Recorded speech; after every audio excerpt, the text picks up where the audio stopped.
We will also recommend, the Commission will recommend, ang pagsampa ng mga kaso laban sa mga these following persons.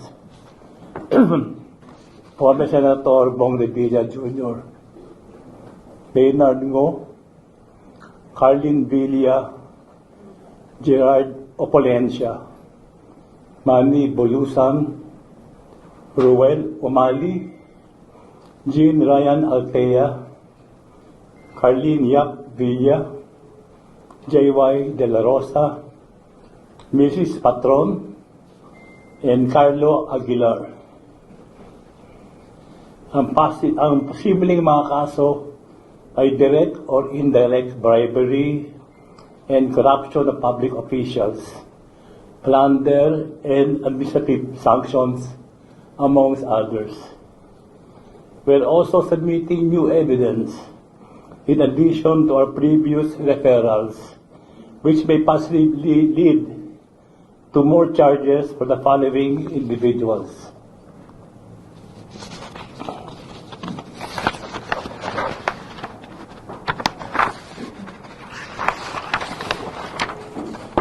Former Secretary Manuel Bonoan, former USEC Catalina Cabral, former USEC Roberto Bernardo, former Congressman Saldico, Commissioner Henry Lipana, Henry Alcantara, Bryce Hernandez, and J.P. Mendoza.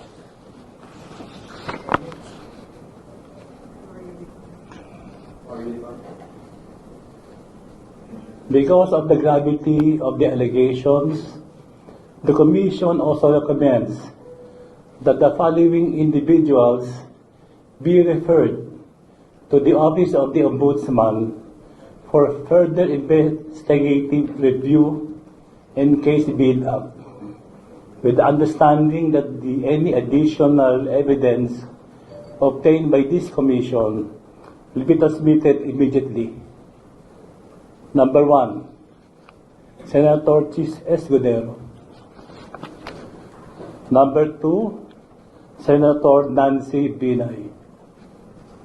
Number 3, Senator Grace Poe Llamanzares. Number 4, Senator Mark Villar. Ang hustisya ay stricto. Thank you po. I will entertain some questions. You're always first. Okay, you can go.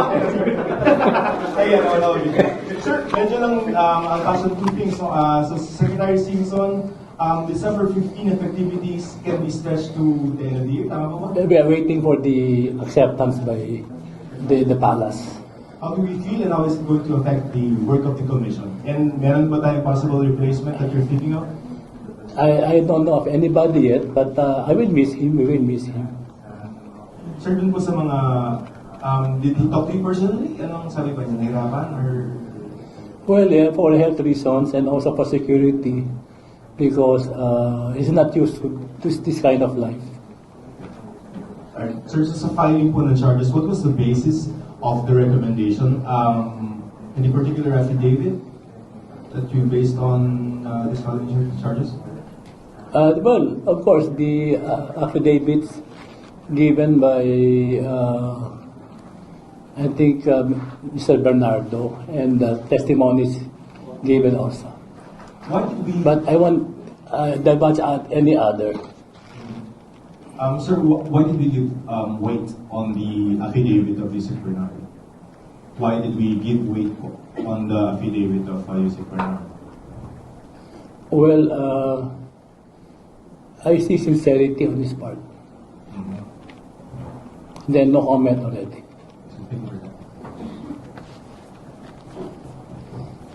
Hi, Chair. May kino-consider na po ba tayo na magiging kapalit ni Commissioner Simpson? No, we have not thought of that. We've been very busy, so we have not thought of that. Anyway, it's not my concern. That is the recommendation of the President. So I don't know who it will be. Okay, sir, follow up na lang. With the resignation first of Baguio City Mayor Benjamin Magalong and now Commissioner Babe Singson, how can you assure the public that they should maintain their trust and confidence with ICI? With our filings, we have been filing almost against everybody already. I think that's enough trust that we are building on for the Filipino people. Okay, now. Hi, Sir. Lance po from News Watch Plus. Good afternoon. Yes, Sir. good afternoon. Good afternoon. Hi, sir. Sir, just a clarification po.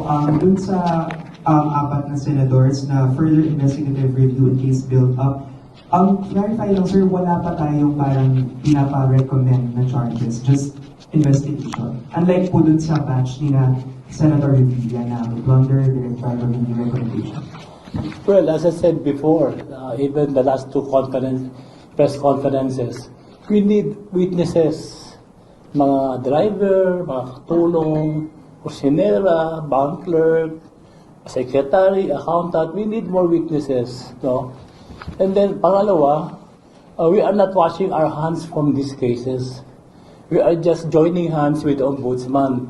In the meantime that they are investigating, we are also investigating. So two heads are better than one. Thank you.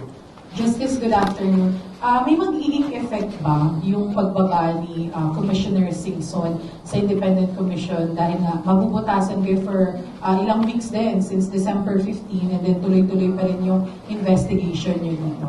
Well, mawawala yung tatlong taga-Lasal, magiging dalawa na lang. Oo. Pero how urgent ang kailangan sa paghahanap ng kapalit po ni Commissioner Singson? Kasi naka-public na rin ang ICI with this one eh. So medyo somehow mabubutasan po talaga ang commission dahil dalawa o tatlo na lang po kayong Hindi naman po. We can continue investigative work on table basis, not hearing basis.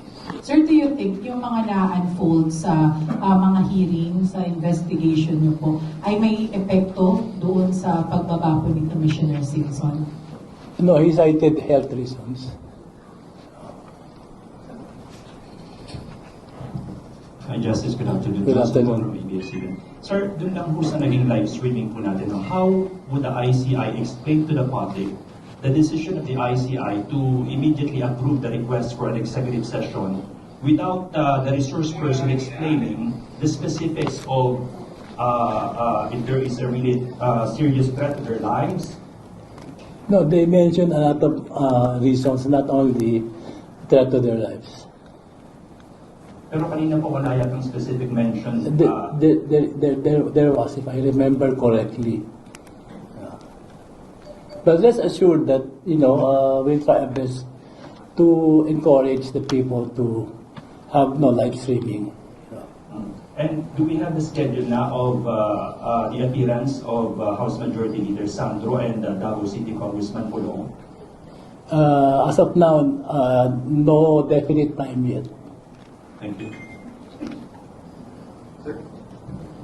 Pati lang, sir, on live stream. So, para sir, narinig naman natin ng common na ini-invoke nila na reasons. No? But what will be the basis for the ICI to deny a request for a executive session?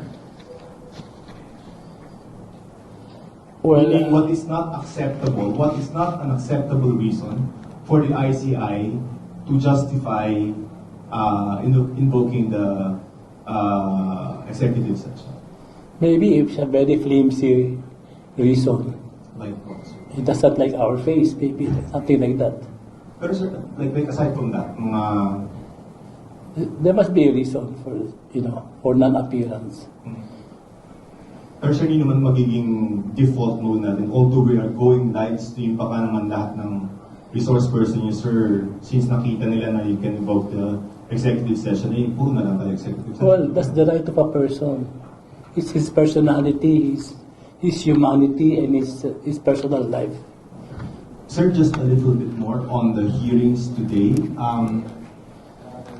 How did you feel about some of the testimonies, maybe particularly kay Congressman Domingo? Did he mention the amount of budget that he receives versus what's going on in Bulacan. Can you just maybe give us a peek into what went into the hearing yes kanina? I will not go into that. That's under investigation. Pero sir, I cannot divulge what happened in the hearing. pero sir, anong impressions when you talk? I cannot give impression. Yeah. Okay. So thank you. Last question. Just as I don't know if this has been asked, no, but there are people saying that the hearing, that at least what they've seen, no, with Laguna Repagaraw, it's just a yes or no hearing daw. He said, she said. Compare daw po, no, sa mga hearing ng people and Infracom, wherein parang magkakaharapan yung nabibigay ng mga alegasyon.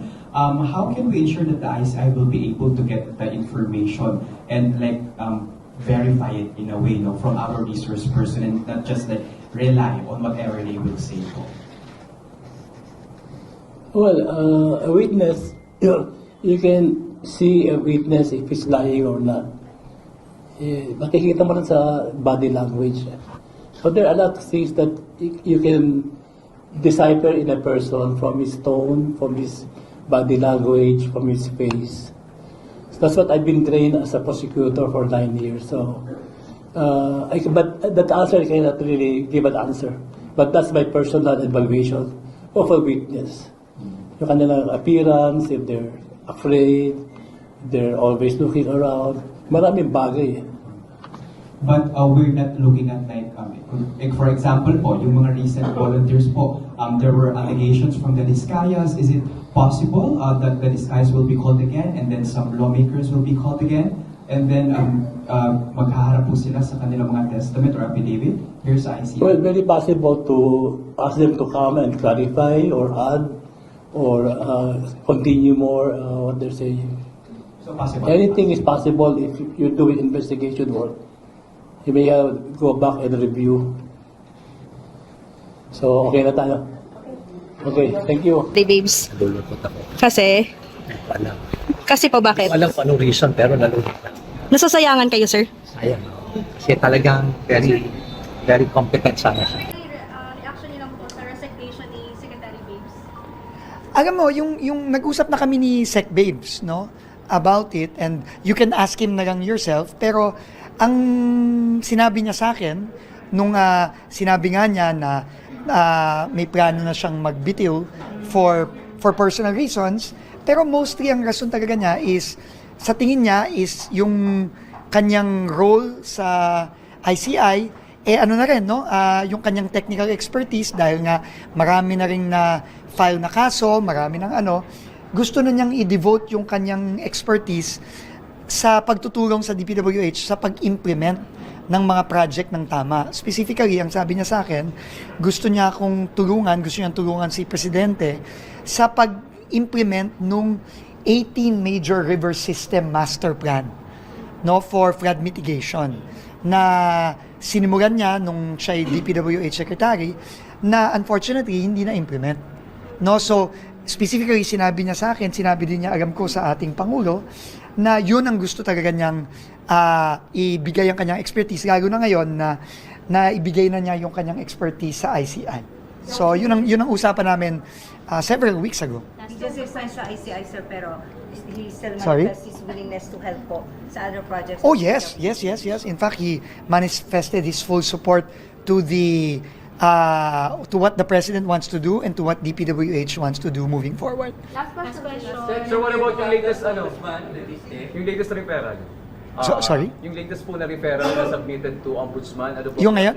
Yes, Well, alam mo naman, paulit-ulit, sinabi ng Pangulo, no? Sinabi ng Pangulo na lahat ng dapat managot, mananagot. No? Kahit sino pa yan, kahit na kamag-anak niya, kaibigan niya, kaalyado niya, it doesn't matter. As long as may ebidensya tayo, kung saan patungo yung ebidensya, doon tayo pupunta. And I think yung latest referral today, no?